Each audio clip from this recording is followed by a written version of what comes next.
ইসলামের দৃষ্টিতে পহেলা বৈশাখ এটি কি মুসলমানদের সংস্কৃতির সাথে সামঞ্জস্য কিনা সে সম্পর্কে আমরা এখন আলোচনা করব।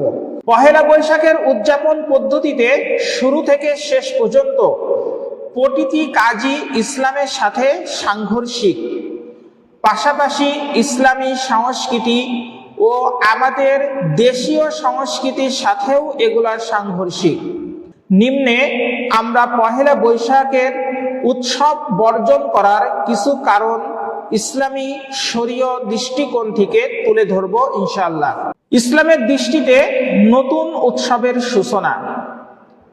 ইসলামের নির্ধারিত উৎসব রয়েছে, এর বাহিরে নিজের পক্ষ থেকে উৎসব সূচনা করার কোনো সুযোগ নাই। কোনো মুসলমান এটি করতে পারে না। ইসলাম সুনির্দিষ্ট দুটি উৎসবের ব্যবস্থা করে অন্য যাবতীয় উৎসব বর্জন করার নির্দেশ দিয়েছেন।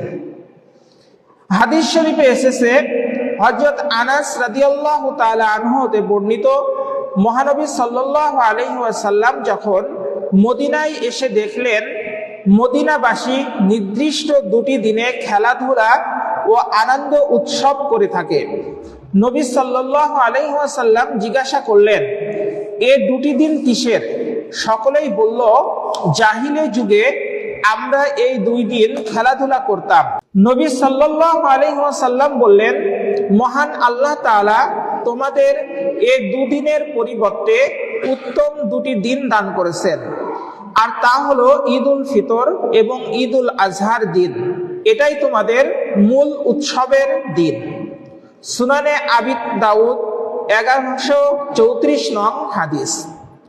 এ হাদিস দ্বারা স্পষ্ট হয় যে অমুসলিমদের উৎসব এবং অমুসলিম পন্থায় উৎসব পালন বর্জন করার জন্যই আল্লাহ তাআলা মূলত মুসলমানদের দুটি ঈদ দান করেছেন। সুতরাং মুসলমান নিজেদের জন্য শরীয়ত কর্তৃক নির্ধারিত ঈদ পালন করবে, পাশাপাশি অমুসলিমদের সর্ব ধরনের উৎসব বর্জন করবে। এটাই প্রকৃত মুসলমানের দায়িত্ব এবং কর্তব্য। সম্মানিত হাজরিন, পহেলা বৈশাখের যাবতীয় আয়োজন মুসলিম সমাজে শিরক ও পৌত্তলিকতার মহড়া। কি কারণে শিরক সে সম্পর্কে আমরা এখন আলোচনা করব।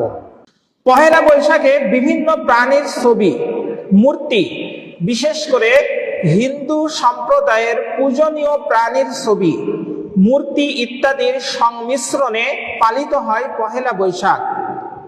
তাই এটি একটি শিরকি উৎসব।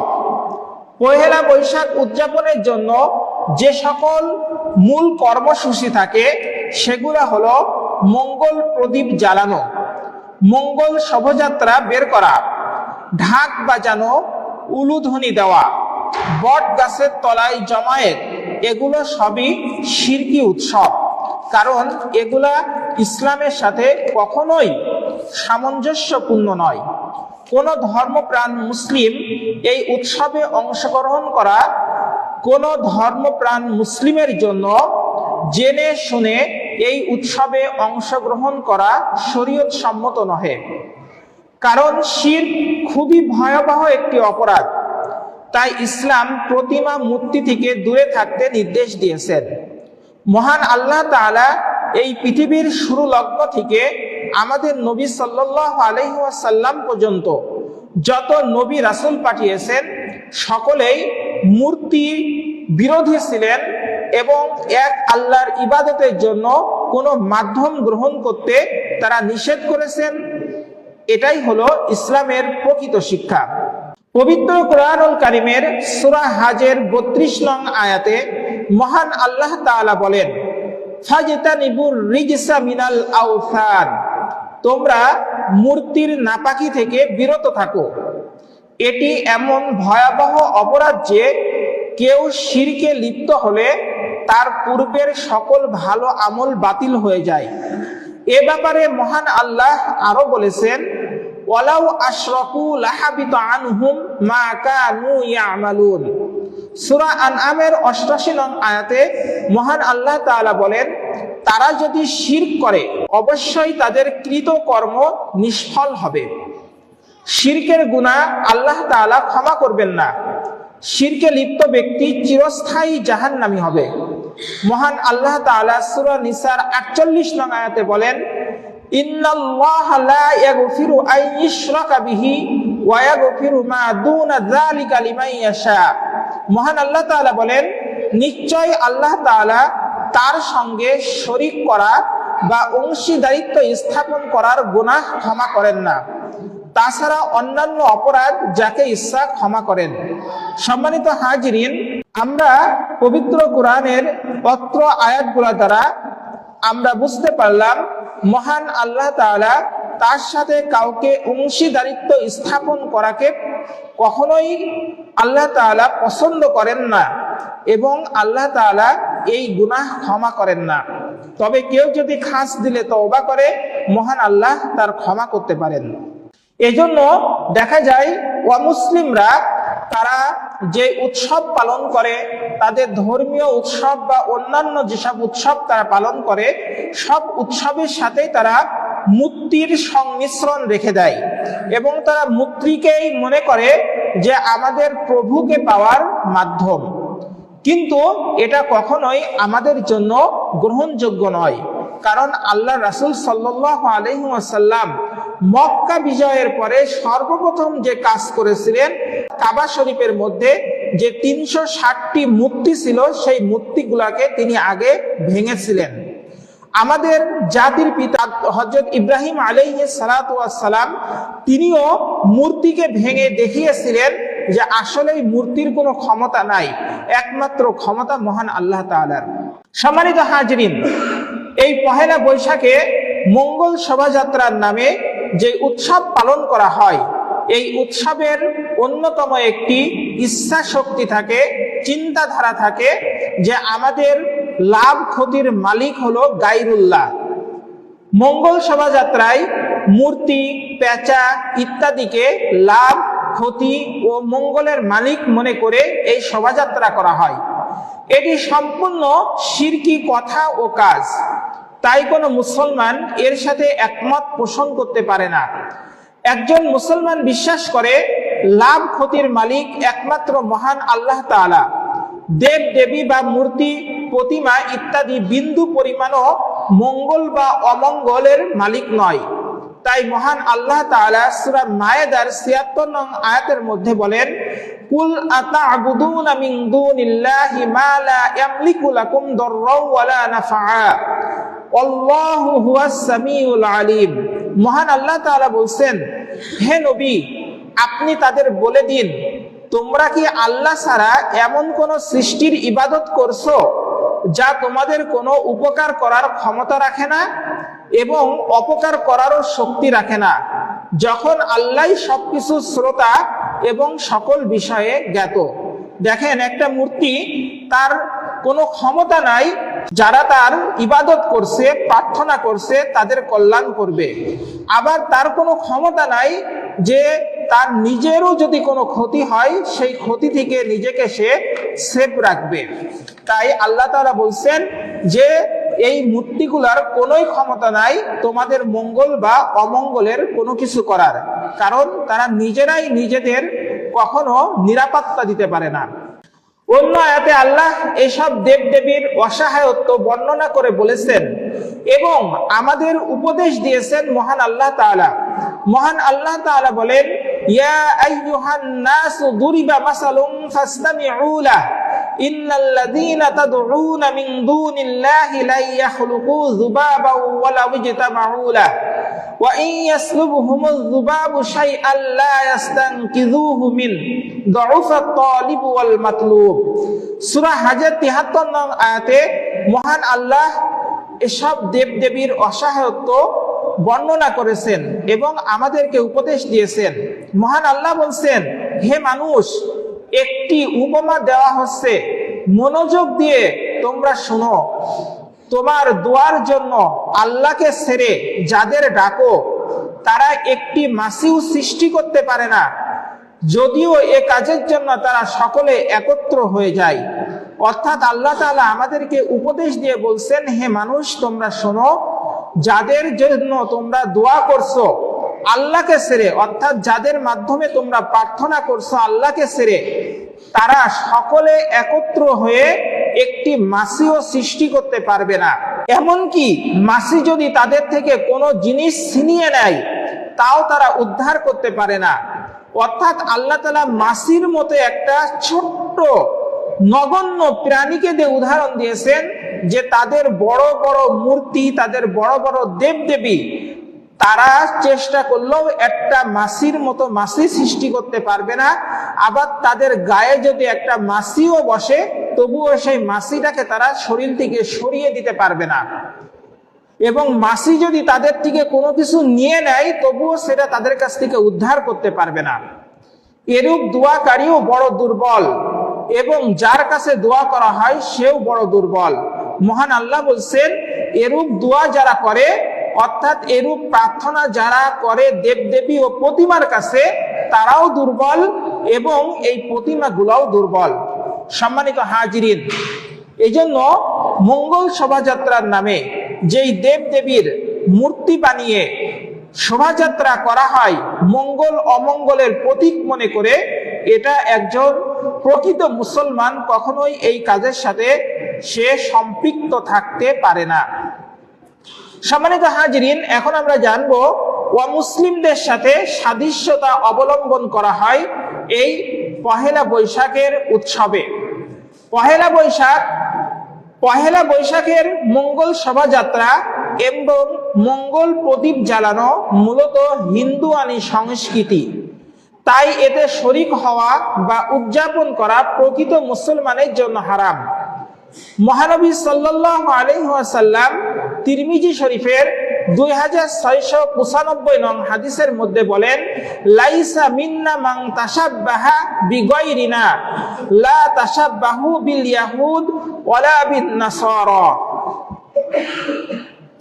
মহানবী সাল্লাল্লাহু আলাইহি ওয়াসাল্লাম বলেন, বিজাতির অনুসরণকারী ব্যক্তি আমাদের দলভুক্ত নয়।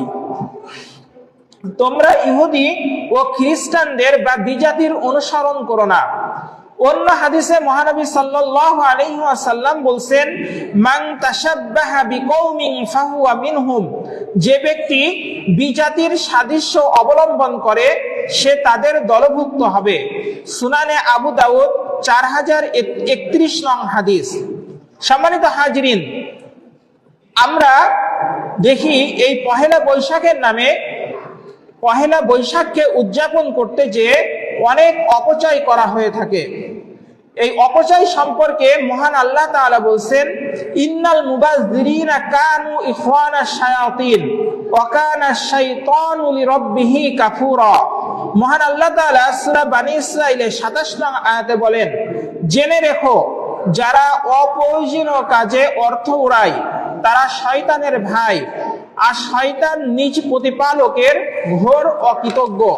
সম্মানিত হাজিরিন, অন্য আরেকটি আয়াতে মহান আল্লাহ তাআলা বলেন, ওয়ালা তুসরিফু ইন্নাহু লা ইউহিব্বুল মুসরিফিন, এবং তোমরা অপচয় করবে না, মনে রেখো তিনি অপচয়কারীদের পছন্দ করেন না।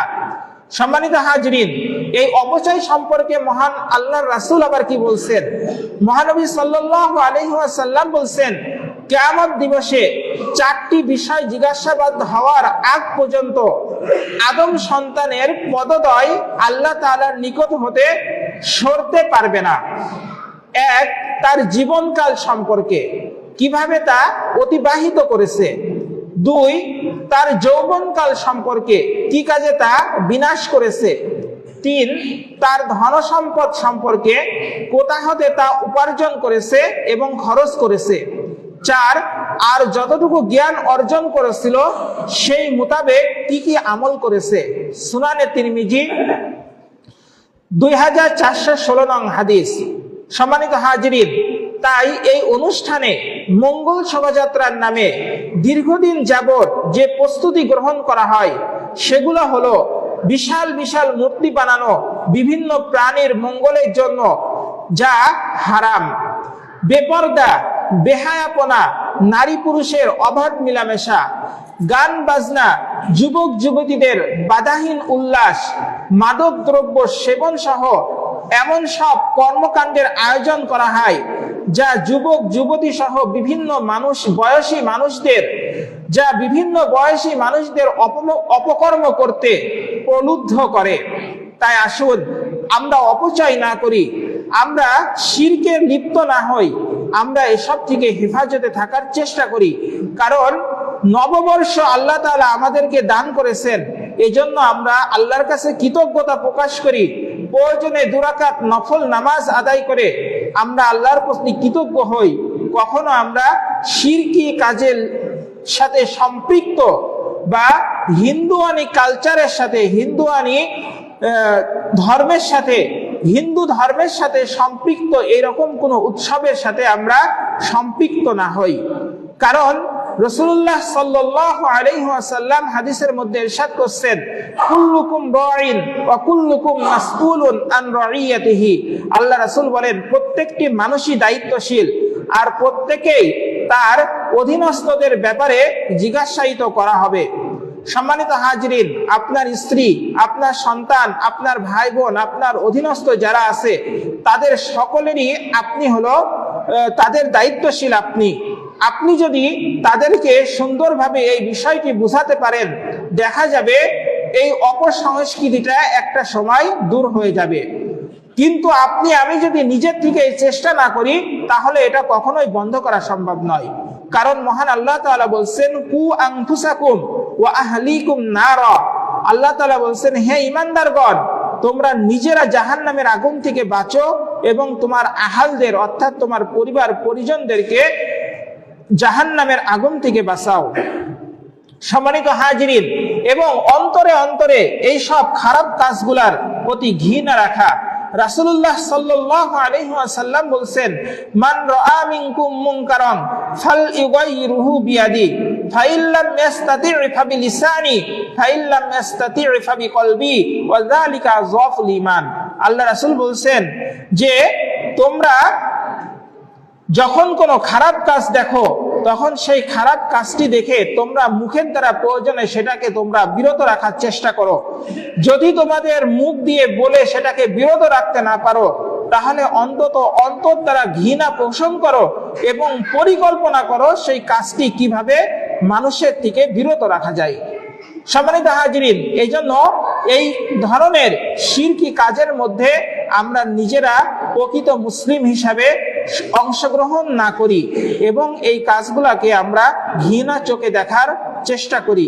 যদি আমরা এইগুলাকে ঘৃণা চোখে দেখতে পারি, একটা সময় দেখা যাবে মানুষের ভিতরে সঠিক চিন্তাধারার তৈরি হবে। সম্মানিত হাজিরিন, যেহেতু আমাদের বাংলা সনের আজকে শেষ জুমা, আল্লাহ তাআলা কবুল করলে আগামী জুমা হবে বাংলা নববর্ষের প্রথম জুমা। আমরা পুরাতন বছরে কি অর্জন করতে পেরেছি আমরা নিজেদের জন্য একটু খোঁজ নিই, আমরা নিজেরা একটু চিন্তা করি। আমার থেকে একটি বছর গত হয়ে গেল, আমি কি অর্জন করতে পেরেছি, আমি আল্লাহর কতটুকু সন্তুষ্টি অর্জন করতে পেরেছি। আমাকে তো আল্লাহর কাছে ফিরে যেতে হবে। দিন শেষে আমি সেই মহান আল্লাহর কাছে ফিরে যাব। আমি কি অর্জন করলাম, আমি কতটুকু আল্লাহর সন্তুষ্টি অর্জন করতে পারলাম, এই হিসাব মিলানো এবং নতুন বছরের জন্য মহান আল্লাহর কাছে কল্যাণ কামনা করা এবং দোয়া করা। নিজের জন্য, নিজের পরিবারের জন্য, নিজের সমাজের জন্য, নিজের দেশের জন্য, মুসলিম উম্মার জন্য, বিশ্ববাসীর জন্য আল্লাহর কাছে কল্যাণের দোয়া করা। মহান আল্লাহ পাক রব্বুল আলামিন আমাদেরকে বাংলা নববর্ষের যে প্রচলিত অপসংস্কৃতি, এই অপসংস্কৃতি থেকে আমাদেরকে আল্লাহ হেফাজত করুন। আল্লাহ তাআলা শিরক মুক্ত ইবাদত করার তৌফিক দান করুন। আল্লাহ পাক রব্বুল আলামিন আমাদের জন্য আগামীর বছরটা কল্যাণময় করুন। ওয়া আখিরু দাওয়ানা আনিল হামদুলিল্লাহি রাব্বিল আলামিন।